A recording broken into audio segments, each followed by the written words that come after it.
बिजोग छ। यता के हो आउन लागे जस्तो लाग्यो। आएन रहेछ। यता आउन लागे जस्तो लाग्छ फेरि। हेलो हेलो गाइज, अब म मम्मीहरू देखाउँदैछु।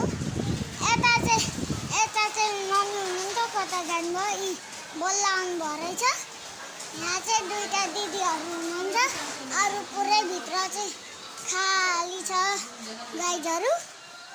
अनि कस्तो लाग्यो भिडियो बनाएको, कस्तो लाग्यो कमेन्टमा बताइदिनु होला।